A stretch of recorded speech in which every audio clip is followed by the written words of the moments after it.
The views, information, or opinions expressed in this podcast are solely those of the individuals. This content is not intended to malign or disparage any organization, group, or individual. Hello, and welcome to True Crime Daily's The Sidebar, taking you inside the courtrooms and trials of high-profile and notorious cases from across the country. I'm your host, Joshua Ritter, currently a criminal defense lawyer based here in Los Angeles. Previously, I was a prosecutor with the LA District Attorney's Office for close to a decade. We're recording this on Monday, October 18th, 2021. We get questions every week from you, the listeners and viewers, about legal and criminal justice topics. So this week, we're going to address your comments.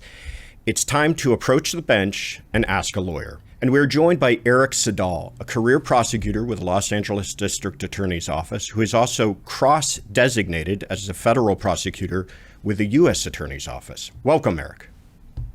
Good afternoon. Eric Siddall is also vice president of the Association of Los Angeles Deputy District Attorneys, the collective bargaining agent representing nearly 1,000 deputy district attorneys who work for the County of Los Angeles. Eric, kick us off and tell us a little bit about the ADDA and its mission. Okay. Well, the ADDA represents the line prosecutors in the Los Angeles County District Attorney's Office. We're the largest local prosecutorial agency in the country, probably in the world. We handle all the felonies and some of the misdemeanors that have to do with state law in Los Angeles County. As you know, LA is about 10 million people. It's larger than about 40 states. So we have everything from petty theft to multiple murders that we handle. And that's something that I don't think a lot of folks really appreciate. And I remember them drilling that into us when I was in the office, is that how huge this prosecutor's office is, really, that it handles hundreds and thousands of cases because the County of Los Angeles, as you say, is just so large. Right. And also LA, historically has been a pretty violent area and has always had a gang problem. So we have a lot of very serious and violent felonies that occur in Los Angeles. Yeah. And as we're going to get into later, you're dealing with such a diverse group of folks too. I mean, with such a large county, you're going to have areas of very high crime, areas that don't have those kind of concerns. And so I'm sure running an agency that large is difficult. Eric, one of the questions that we get with this show often is, why does it seem like we're mostly interviewing defense attorneys? And so I'm glad to have you on to talk about that, because why are active prosecutors sometimes reluctant to be interviewed? I think there's multiple reasons. First of all, prosecutors shouldn't be on camera talking about cases that they're currently prosecuting. You don't want to influence jurors using the media for your own cases. So very rarely will you see a prosecutor, because of their ethical duties, they won't be talking about cases.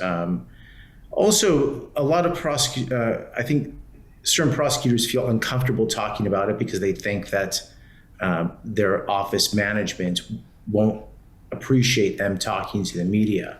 I'm in a very different position because, as the representative for the Association of Deputy District Attorneys, gives me a little more freedom to be able to talk to the media.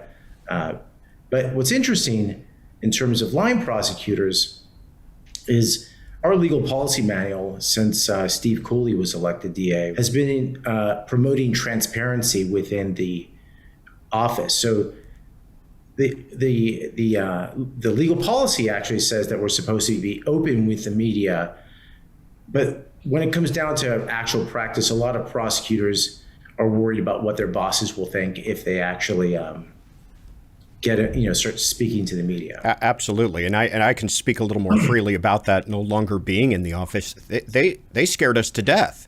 I mean, the idea was that you're going to open your mouth and something very stupid's going to fall out, and somehow that's going to ruin your career. And you make a good point, because a lot of all of this kind of criminal justice reform that we're hearing about has to do with transparency and wanting to know more about the inner workings of the criminal justice system, that it isn't such a cloistered environment. And you want to encourage that. And then at the same time, like you said, you've got these line deputies who are worried to death that somehow this is going to affect their career. And I think that's a real important point. I think so much of the media has been focused on what defense attorneys have to say about the criminal justice system rather than what prosecutors have to say. And as a result, we've been kind of getting, not to say that you all are biased, but we've been getting a very anti-prosecutorial angle as to what our mission is. And really, if you think about what the mission of a prosecutor is, it's to do justice. It's to do justice first and then protect the community while doing justice. So I think it skews the debate by not having people on the prosecution side advocating and talking about what we do to make sure that you're safe, and you're safe while we're being ethical as well. Okay, well, here's your opportunity to set some of the records straight on that. Okay, switching gears completely for a moment, let's talk about a case that has been really capturing the attention of the entire nation over the last couple of months, and that is the disappearance of Gabby Petito. For everybody who might not have been following this case, this is regarding a 22-year-old woman whose parents reported her missing in early September. Prior to her disappearance, she had been on a road trip across the U.S. with her fiancé, Brian Laundrie. Laundrie returned to the pair's Florida home in early September without Petito and reportedly refused to talk to authorities. In late September, Petito's body was found discovered in Wyoming, and earlier this month, the coroner determined that she had died by strangulation. Currently, local and federal authorities have been searching for Laundrie in a 25,000-acre Florida nature reserve. Now, this is where things get interesting, Eric, and why I kind of want your insights on this, because this case created an environment that we don't see all the time, because Petito and Laundrie had been documenting their trip on Facebook and Instagram, largely because of this, we saw what has now become referred to as this crowdsourcing of investigation from folks following the case and trying to assist law enforcement. And this culminated actually in a YouTube video that was posted by a couple of tourists who happened to have caught Miss Petito on their video. And that video is credited with helping police having located their body. First of all, have you ever experienced anything like this in the cases that you handled? And then just what generally are your thoughts on social media playing a role in criminal investigations? Well, I think one of the great things that's been happening in terms of why, an advantage that law enforcement is starting to have is the use of the widespread use of video. And it inadvertently helps our cases by documenting certain moments in time. So yeah, in fact, I have one case right now that I'm not really allowed to talk too much about, but where that type of social media and posting things, posting videos actually helped quite a bit in terms of breaking the case and eventually bringing the suspects to justice. So it's a very important, useful tool. Like we have all these mobile, cameras running around in terms because people are constantly filming and documenting everything. So it's quite helpful. What about kind of the con side of it? I imagine in a and maybe you have some experience with this as well, but in a high profile case like this, where you've got the public interested across the nation, people all over Twitter, Instagram, everything else. What about the overflow of information, the amount of phone calls and tips and sightings I'm sure that law enforcement has been fielding has taken some time away from their actual investigation? Yeah, I mean, obviously that's the flip side, right? If there's too much information, if there's information overload, the law enforcement just cannot keep up with it, and it will inundate people so that they can't ferret out the good stuff and the bad stuff. So there is some downside to that. Yeah, I found this interest to be fascinating as well, because we're living in an age where podcasts, for instance, are taking over, and these true crime podcasts are something that are fascinating to folks, and even a podcast that'll follow one case in particular. And we've seen that even in this case, that entire episodes are being dedicated towards conspiracy theories and amateur sleuthing to try to figure out what happened and where people are. And I'm sure that, like you say, for the most part, it's helpful. I hope it is.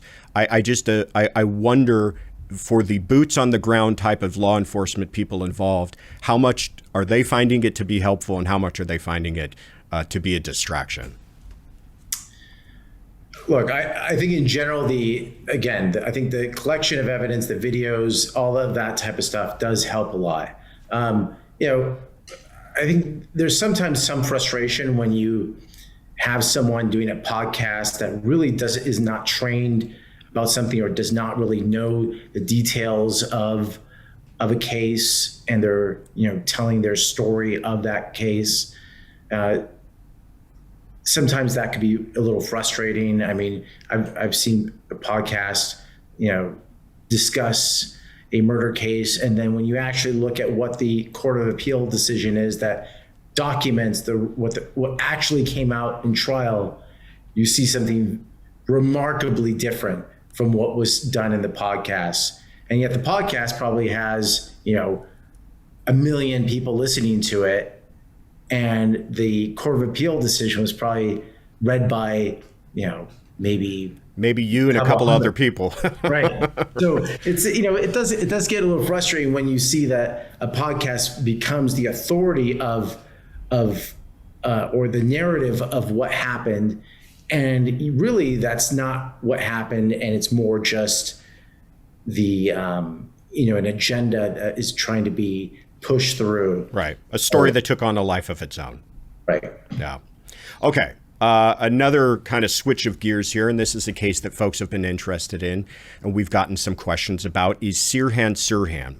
This is the man that was convicted of assassinating Senator Robert F. Kennedy, brother of John Kennedy, in 1968. And he was recommended for parole recently in August of this year after 53 years in prison. The 77-year-old inmate's fate is now in the hands of the California governor. I'll just say, what are your thoughts on this to begin with? Well, I mean, Robert Kennedy has always been was a political hero of mine, or is a political hero of mine. In fact, I have his picture above my desk at home. So to me, Sirhan's murder of Robert Kennedy really kind of changed the course of American history. And I think there's certain types of cases where people should never be released from prison. Obviously, murder cases, certain types of murder cases, but this case in particular it really did change the course of American history. And if we're going to allow someone to get paroled who murdered a leading candidate for the United States presidency, that sets a pretty bad precedent. I mean, I think, if you remember, Kennedy was shot the night he won the California primary. And this was a big comeback for him. So it was a pretty startling moment. It happened soon after the murder of Martin Luther King. It was a tremendous moment in American history. Sure. And I think the man deserves to be released for that, especially since he actually hasn't really admitted full culpability for what he's done. Yeah. It's a really interesting topic. I've talked with some colleagues about it because on one hand, there is the idea of parole, right? I mean, that he gets a hearing, and we don't want these things to become just rote and a rubber stamp to not releasing someone. But at the other time, I think you make a very good point in that some of the criminal justice system is about that particular person and the crime that they committed. And some of it is also about sending a message as to what we will and will not tolerate as a society. And like you said, of all of the people that we should be sending a message that we will protect and not tolerate any violence against, it would be public servants, right? Those who are deciding to sacrifice other things in their lives to make them available to try to make our country a better place. And I think Robert Kennedy embodied every single one of those things. And so to say that that can somehow one day become forgivable, and I believe we are making that message when we say we're going to release you back to be amongst all of us. It's certainly not just about Mr. Sirhan individually, but also about the message that that crime sends to the rest of our state and the rest of the country. Yeah, think about this. One individual went in, killed Senator Kennedy when he was running for president, changed the course of American history, and we're supposed to say, okay, well, I guess we're moving on. Yeah. What type of message does that send? What type of protection does that give our public servants, the people who put themselves in harm's way for the rest of us? Yeah, absolutely. And I don't think it's something with simple answers, but I think this case, if the governor does go ahead and decide to, that's what we're still waiting on is his signature, correct? If he does decide to go ahead and sign that, I think it will be something that we will, not just in California, but across the country, be talking about for some time. Yeah, Governor Newsom can block it. Really, the power is now in his hands to make sure that excesses that have happened with the parole board are checked. And Governor Brown, our previous governor, on many occasions actually had to go and check the parole board because of their recommendations for release. And so let's hope that Governor Newsom does the same thing that Governor Brown has done in the past. Just to clarify that, you're saying that Brown actually turned down some of these recommendations.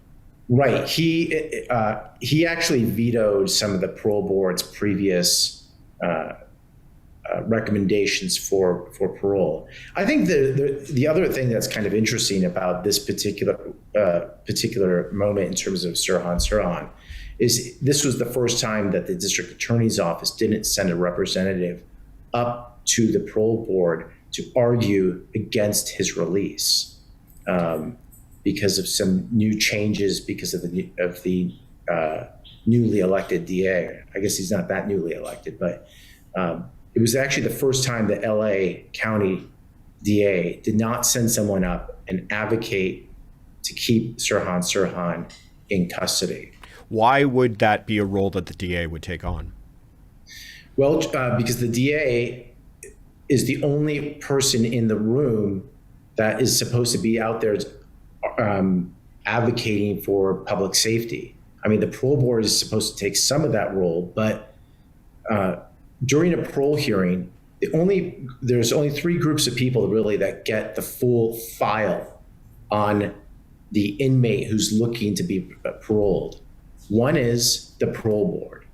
Two is the defense lawyer representing the inmate who's about to or is petitioning to be released. And the third is the district attorney, the prosecutor that handled the case, or the prosecutorial agency who handled the case.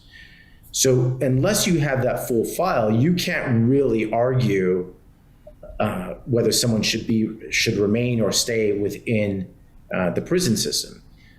One of the things that's supposed to happen with parole hearings is the person supposed to take an accounting of what they've done.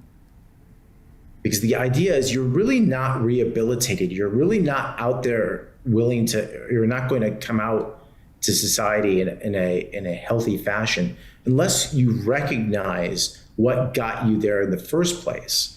And one of the important roles that the prosecutor plays in these parole hearings is to make sure that that person is accountable and is held accountable for what they've done in the past, and make sure that that person's not trying to minimize their participation in the crime that they're imprisoned for. And none of that was able to take place because Mr. Gascon didn't send a representative. Right. Gascon has this view that prosecutors don't really have a role.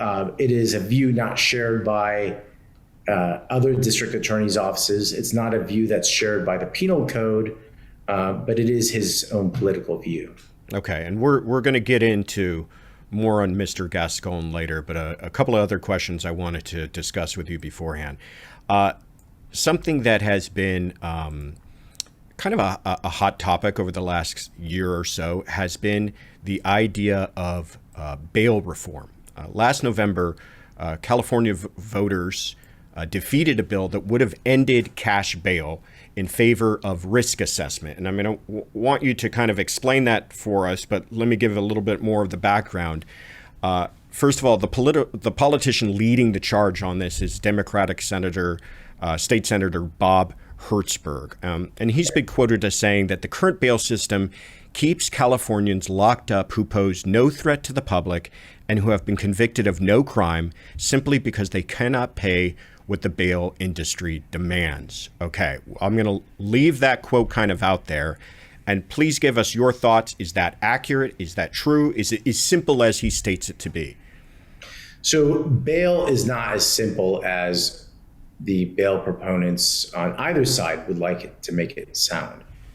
First, at least in Los Angeles, and really throughout most of the state, bail is pretty limited to more serious and violent offenders. There are very few people in custody for bail purposes, for pretrial bail purposes, on lower level felonies, and almost no one is in there for, or a very small percentage is in there for misdemeanors. In fact, I think the last time I kind of checked this out was before COVID, and it was like 90% of people that were in custody pre-trial were there for felonies. Most of those were violent felonies.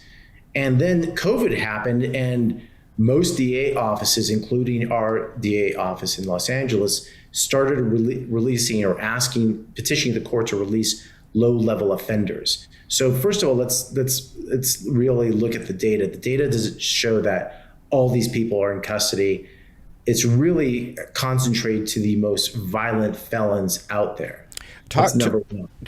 And I don't want to cut you off, so keep your thoughts, but talk to us about that, because there is this belief that we're keeping our jails full of people who've committed low-level crimes and misdemeanors like jaywalking and, possession of drugs and things that are not violent, and that these people are being locked up for long periods of time while they're waiting for a trial, and that the only reason that they remain there is that they are don't have the financial means to get themselves out. And it becomes this argument about wealth and privilege, and that really, it's only the wealthy people who are able to buy themselves out of this predicament, and then they're able to fight their case and they're able to buy justice, whereas these other folks are not, and they're kind of caught up in this system. That's the idea around all of this.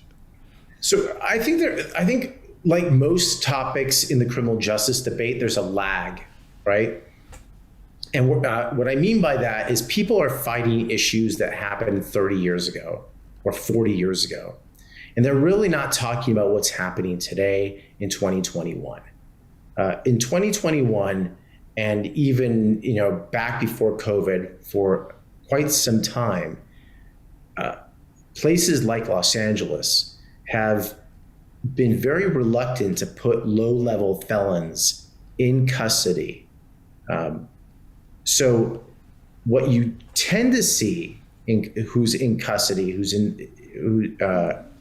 are people they may have another case, they may be on probation or parole for another issue, and that's what keeps them in. But in terms of the real numbers, most people that are in custody, either prior to conviction or post-conviction, are there for the most violent of felonies. So murder, burglary, carjacking, things of that nature, using a weapon, physical violence against another person. Those types of characters are the people who are being placed in custody prior to trial. When you go to state prison, when you look at those numbers are almost entirely made up of people being convicted of, violence against a person. So when you're saying, I read about a person who's languishing in jail for months pending their trial on a simple drug possession, that in fact what might be holding them is a probation violation for a more violent crime. Right, or some other type of probation violation or parole hold or something else that's keeping them in custody. You're not going to be kept in custody for if you're just possessing marijuana or meth, and that's it. That's all you have. You're generally going to be released from custody because the presumption is that if you're committing a misdemeanor, you're supposed to be released. So that's prior to any type of bail reform whatsoever. That's what the current situation is. Now, I think there is a problem in that the people who are violent, there is a method for them, and that is through bail. And so what I think we should do is we should probably move to a model that presumes certain types of violent felonies to be detainable, just like they do in the federal system, and that they cannot be released because there is no assurity that they're going to come back, and also they present a clear and present danger to the public. So those are some, I think there does need to be reform. I don't think the current system does acknowledge the public safety issue, because if you commit a murder, I'm not sure that posting $2 million in bail is going to make sure that you act proper and you don't start killing witnesses while you're out of custody. Talk to us a little bit about folks, though, who say having any money or having any system tied to money is a problem, because it's going to favor those with money and those who don't have money. And you say somebody charged with murder, and I'll push back a little bit on you about that. The pivotal word there is charged, right? Because these are people who have not been convicted. These are people who are pending their trial. So it may be very serious crimes, but at the same time, they've been convicted of nothing. And there are folks in the same position who have the money and the means and can get out and get themselves a nice lawyer and fight things. And those who don't can't get out, and now they're stuck inside this system. Talk to us about people who make that argument that we need to have it tied to something other than money. So just in terms of the detention issue, whether we detain someone or do not detain them, your discussion of the presumption of innocence, or you alluded to that, really is something that occurs at the trial stage. It is not a presumption that exists from the moment charges are made. It only starts at the moment when the jury comes in to be selected. So there is no presumption prior to trial that the person is innocent until proven guilty. The courts are supposed to look at the charges and make a determination at that moment whether the person should be detained, held with bail, or not. But in terms of money, I think a lot of the critics of the bail system are correct. I do not think that money is going to be the thing that gets or protects the public. Money is more to make sure that the person shows up again, right? And money, in some sense, also gets your aunt, your uncle, your mom. Everyone gets together and puts in the money and is interested in making sure that you come to court and you abide by the conditions. That's the theory behind it.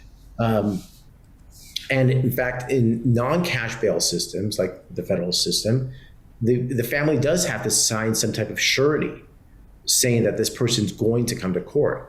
I think what most critics of bail have is they don't like the bail bondsman. They don't like the guy who's putting up the $100,000 or $500,000 bond and then charges 10% to the criminal's family, usually, to put up that money.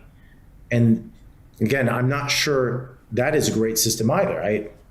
I think that people who criticize bail do have some point on that.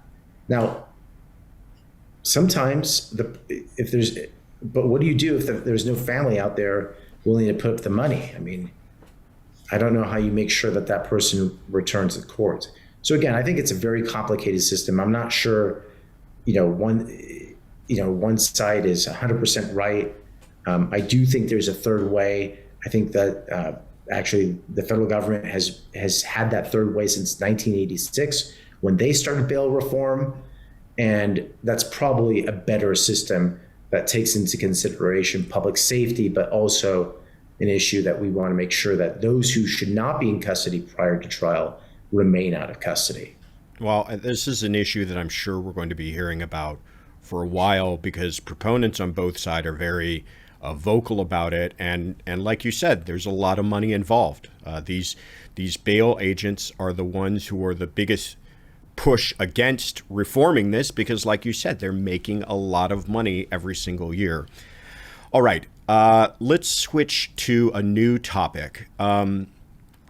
This is something that I find particularly interesting, and that is the idea of mandatory minimums. And just to illustrate, one case in particular that we've all followed here in California, but back in 2016, months after outrage over the 6-month sentence that for sexual assault given to former Stanford swimmer Brock Turner, Governor Jerry Brown broadened the power of judges to treat sex crimes as rape at sentencing and agreed that the crime's punishment, and here's the point, must include time in state prison. What are your thoughts on these types of laws that take certain sentencing decisions out of the hands of prosecutors and judges? Well, generally, I think that minimum sentences are probably a bad idea because of the issue of discretion. And we want our judges to be able to weigh in all the factors, consider everything, and make the right call. I think the movement towards minimum sentencing started because the public felt that judges were just being too lenient to criminals, and there would be one or two cases that would radically change the law for everyone else. So I tend not to like mandatory minimums because I think that they unnecessarily constrain the court in terms of, and the court is the best suited to make a determination about sentencing. So in general, I think I'm against it. There are certain types of gun laws. I think that mandatory sentencing is more appropriate, especially when the gun is used during a violent felony or a murder. The state did change those laws, though, recently, eliminating the mandatory minimum requirements that a person spend in prison because of those gun laws. I have to say that I tend to agree with you on a lot of this, and I'm on the other side of things, but I still agree. And the reason for that is that the penal code addresses hundreds of different types of conduct. But what it can't do is address every factual scenario and every nuanced human being, and every person doesn't fit, even their conduct, even when their conduct is horrible conduct, doesn't fit neatly into some of these categories. So I agree with you, Eric, that anytime we are taking the power to make good decisions, just decisions, out of the folks who are in the courtroom, out of the hands of the people who are directly involved in those cases and know all of the details and circumstances, I believe that can sometimes lead to bad results. especially when it's being reactionary. However, that being said, what do you say to people who say, well, then how do we stop a situation like Brock Turner, where you have a crime that I think most people can agree was horrendous, and certainly the way that it played out in the media, and for that young man to receive only 6 months seemed like a miscarriage of justice. How do you prevent something like that from happening? Well, I mean, that's why we make certain types of crimes mandatory life crimes. There's a myriad of crimes, from murder to certain types of rape, that are automatically there's automatically a life sentence, and there's just the minimum eligibility of parole will vary depending on the crime. So I do think that the penal code and our U.S. code does take into consideration those types of offenses that are so heinous that there should be a life sentence. Okay, but what about the in between? In other words, what do you say to people who say, fine, I want to give control to judges and prosecutors, but I don't think what that judge did in that particular case was right? Is that something we just need to all live with, or is there something to be done about it? I think it's a bad idea to change law because if one case angers you. And I just don't think it's a very responsible way of legislating. I think you just have, there may be many reasons why this judge has done it. The judge may be completely wrong, but because you're angry about one case doesn't mean you change the entire legal system. Gotcha. Okay. Turning now to a case that you and I have actually discussed before, and not so much the circumstances and facts of this case, but how it's being charged and brought to trial, and how changes in the law here in California may prevent something like that. But I'm talking about Ahmaud Arbery. 3 shots were fired in the confrontation that killed Ahmaud Arbery, a 25-year-old black man who was chased by white men as he ran through their southeastern Georgia neighborhood. The authorities said that Travis McMichael, who was with his father and a neighbor, pursuing Mr. Arbery, is the one who pulled the trigger. Yet all 3 of those men have been charged with murder. First of all, explain to us how that works. Under what theory are they all being charged with murder?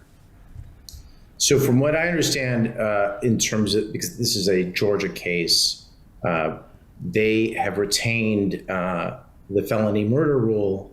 And because of that, they're allowed to pursue murder against all 3 of them. Tell us what the felony murder rule is. So what the felony murder rule is that it takes the intent to commit murder from an underlying crime. So if I commit the crime of robbery, but with an accomplice, but within the course of that robbery, I shoot the victim of the liquor store. Both me and my accomplice are now guilty of murder. In other words, I don't have to. The prosecution would not have to prove any type of malice aforethought. They would not have to prove an intent to kill on my part to show that that person is guilty of the robbery or that the accomplice is guilty of the robbery. It's a theory of liability for murder that makes sure people are held accountable for their behavior. So explain that a little bit, because I imagine some people are going to hear what you just said and say, wait a minute, the other guy, the guy who just may have been the lookout, the guy without a gun, he's on trial for murder now too? How does that work? Well, it's about holding people accountable. If you engage in dangerous behavior and your behavior leads to someone dying, you should be held accountable for that person's death. And That's what the law tries to do all the time. In fact, really, the felony murder rule closes off a loophole where the person who's being charged says, well, that wasn't really my intent. I never intended to kill the person. I only intended to rob them at gunpoint. And if they didn't do what I wanted, yeah, sure, I was going to shoot them, but I didn't want to kill them. So it really is, one of the things that is so great about the law for the most part is that because it's developed organically through judges in terms of our system, it really has taken into consideration all these different types of actions and fact patterns and makes a rule that holds consistently that a person who commits a crime should be accountable for the crime and for the results that they have created. And so that's what the felony murder rule does. That's why these other two individuals did not pull the trigger, are also being charged under the felony murder rule, because they all should be held accountable for the death of this young man, because they were all involved.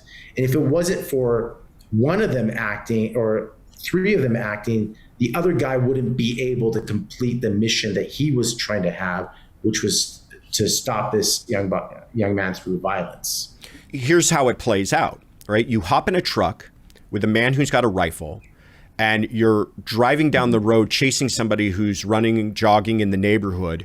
You can't all of a sudden say, I had no idea that these actions could lead to violence and this man's death. That's not something that the law is going to let you hide behind. Is that, well, am I explaining that well? And then tell us what's happening in California. So yeah, that's the purpose of it, right? The purpose is to make sure that that the person who gets involved is held accountable for what they've done. You can envision what's going to happen down the road if you have a gun or your friend has a gun, and they're chasing after someone, and that person ends up getting killed because you're helping your friend.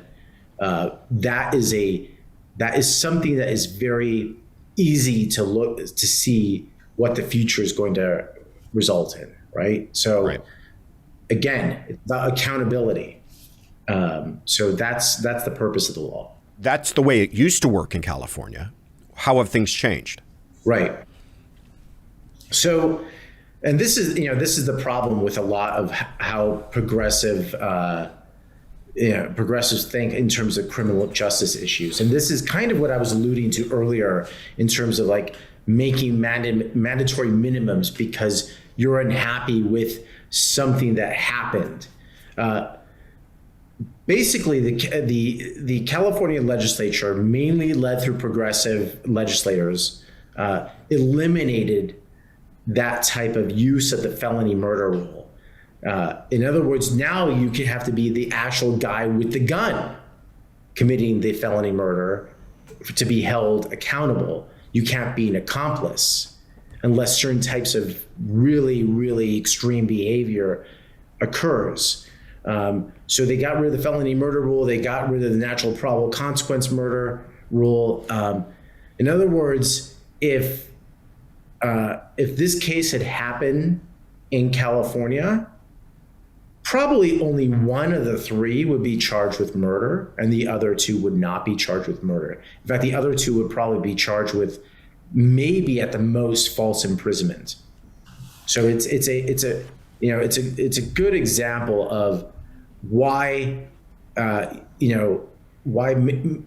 seemingly good intentions, why trying to change the law, all of a sudden, these legislators come in, they change the law, and there's all these unintended consequences.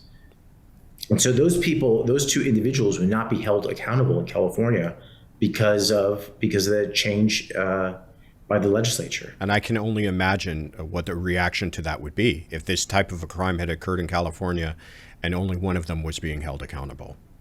Well, I can predict what would happen.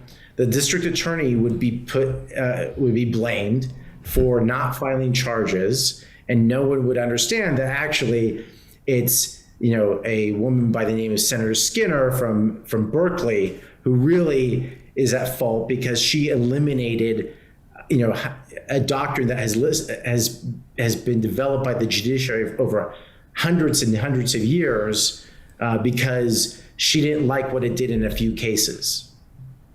Okay. Now that we got you worked up, I got a good question for you. In November of last year, George Gascon, former DA of San Francisco, beat the two-term current district attorney of Los Angeles at the time, Jackie Lacey, in a very contentious campaign. And the reaction from prosecutors within that office, your office, has been, let's put it, less than enthusiastic. Earlier this year in an interview, you said the following: "You can't just use the law to implement your personal worldview of what society should look like. The idea of one man coming in and saying, you all are wrong and this is what the law should be, is counter to what our entire American system of justice is all about. It is the antithesis of the rule of law." Tell us what you meant by that. Well, so again, California has a penal code. It has been developed for quite some time through the legislature. We also have a tremendous amount of decisional authority that has been developed over time through judges, mainly appellate court judges. And then the voters have also voted on law.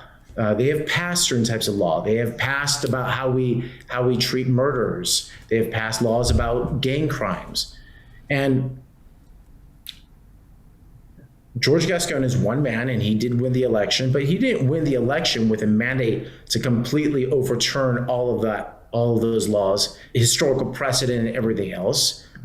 He got elected to enforce the laws of the state of California in Los Angeles County. And basically what he did was he came into office and he said, we're going to bring in a bunch of public defenders. We're going to redo the policy, and we're just going to ignore huge swaths of law. One law in particular that he completely decided that he was going to ignore is something that is mandatory by state law, which is the strike law.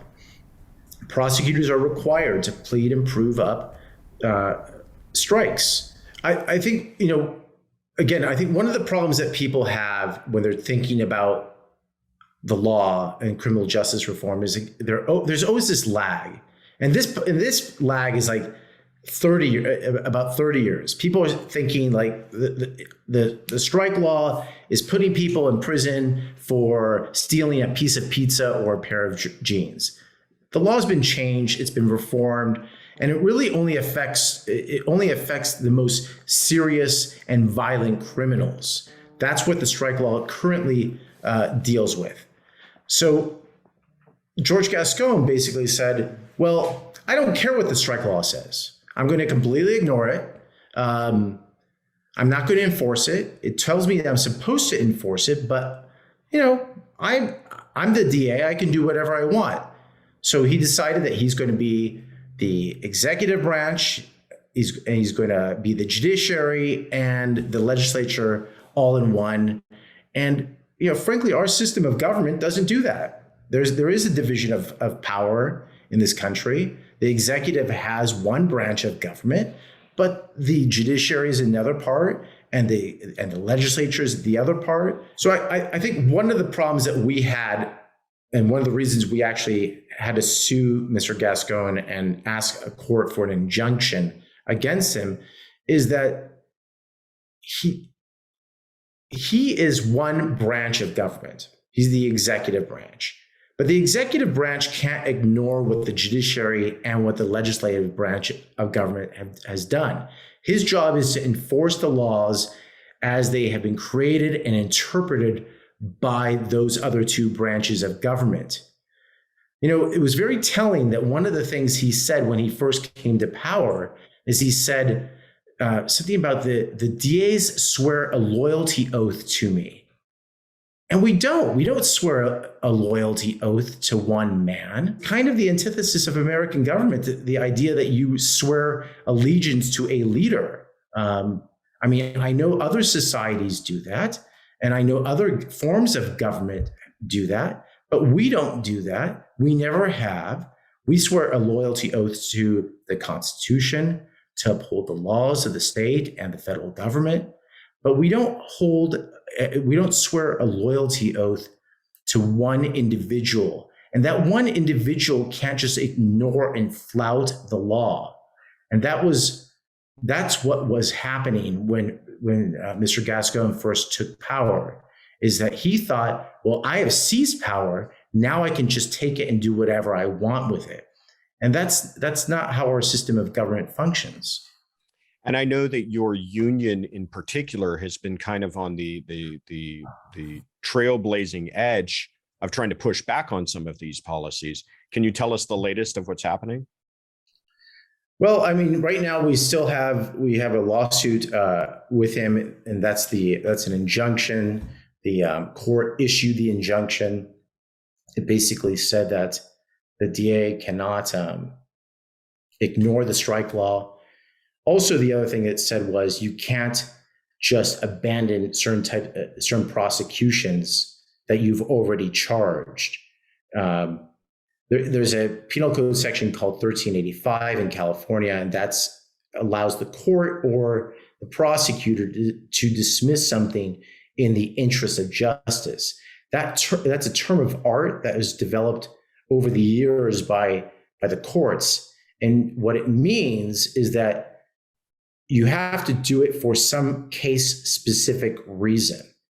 In other words, there may be some factors of mitigation, like, this is a person without a record, or, there are other underlying circumstances to explain the reason why the crime was committed.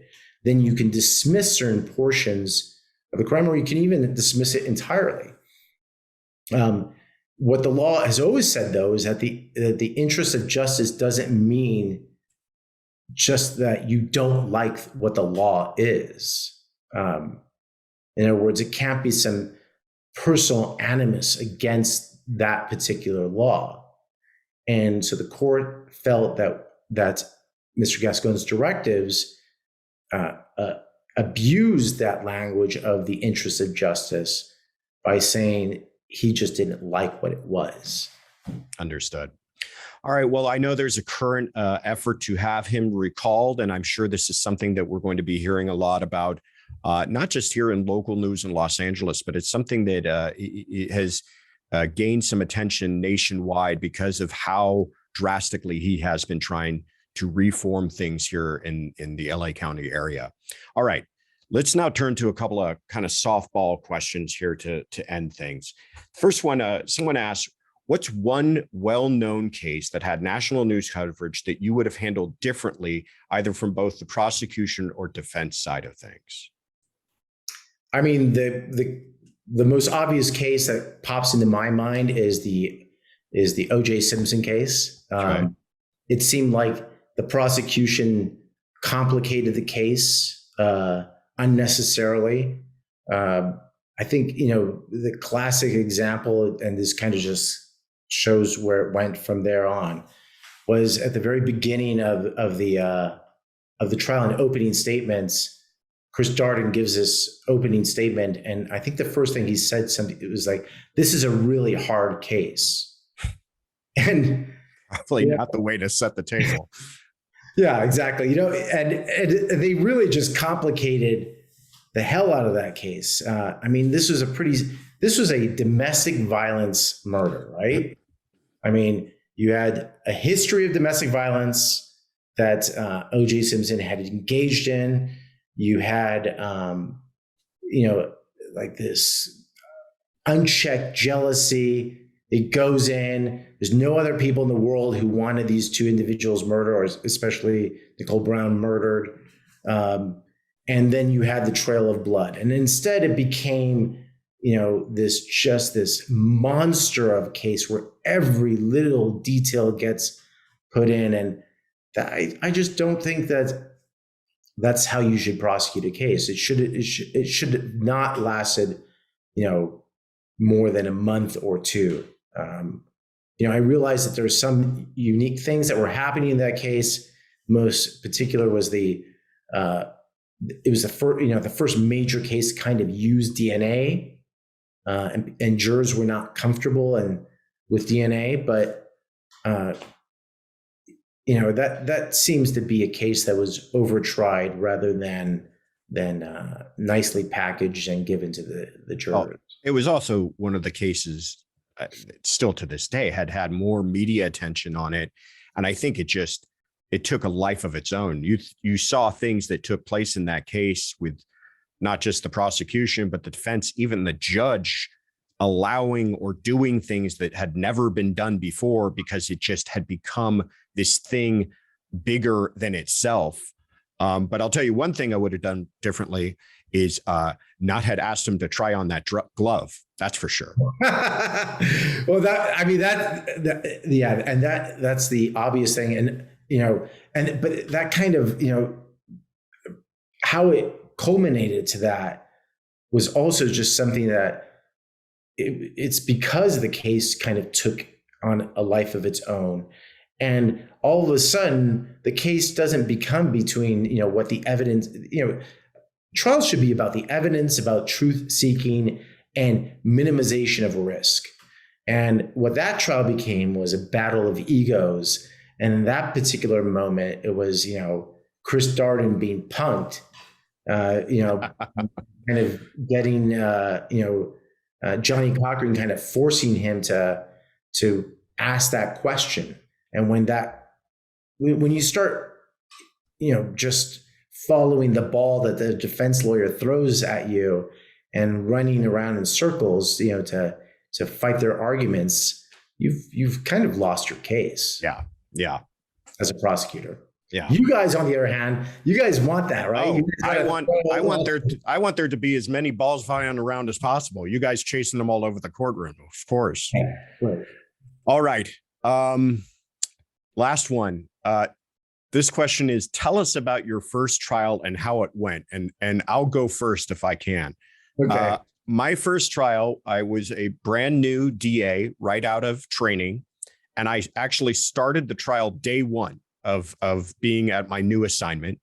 And I was very excited about it. I thought I had really good evidence. I thought I had it all packaged and put together nicely. And then the whole thing completely fell apart on the stand. My victim barely even showed up. And I was too naive at the time to realize how bad my case had gotten. And I remember we did closing arguments. I argued the hell out of it. And before the jury by the time they had gone back into the room, before they had the time to even sit down, I think we had a question. And the question was, if we don't have a verdict today, do we have to come back tomorrow? And when the judge told them that, yes, you do, the next question was, we have a verdict. And it was a not guilty. And it was the fastest one I'd ever seen in my life. So my first case was kind of similar. It was a not guilty. It was my first day on the job. I literally arrived at my assignment and my boss is like, here's your file, go try your case. And it was a simple assault and from a parking dispute. Like this, these two people get this massive parking dispute. And I will never forget, my victim is asked to identify anyone in court who was involved in the assault that day. And my victim turns and looks at everyone. She starts with the juror. But it gives every juror this like really intense stare, like maybe it's you. And then she goes through every juror. She then goes past the defendant to his lawyer, starts looking at his lawyer. Maybe it was you. And then she goes to me and she's like, looks at me, maybe it's me.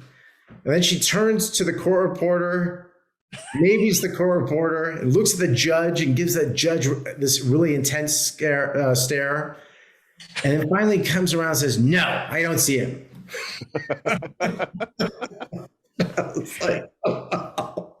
The one good I'll say about both of our examples is at least it got better since then. Right. It was funny too, because even, it was my first trial, right? So just like you said, I'm looking at this, I just experienced a disaster, right? And I'm thinking, oh, I can win this. I love it. Good confidence. All right. Well, that is our show for this week. Eric, thank you so much for coming on. Where can people find out more about you? Well, they can check out the LA ADDA website. Go to laadda.com. That will have a lot of articles that we've written. I've written pretty extensively on California criminal justice issues, and most of my articles are there. So that's probably the best way. Okay, fantastic. And I'm your host, Joshua Ritter. You can find me on Instagram and Twitter at Joshua Ritter ESQ. And we want to hear from you. If you have questions or comments you'd like us to address, please tweet your questions with the hashtag TCD Sidebar, and we will talk about it next time. In the meantime, you can find our Sidebar episodes wherever you get your podcasts. And thank you for joining us at the Sidebar.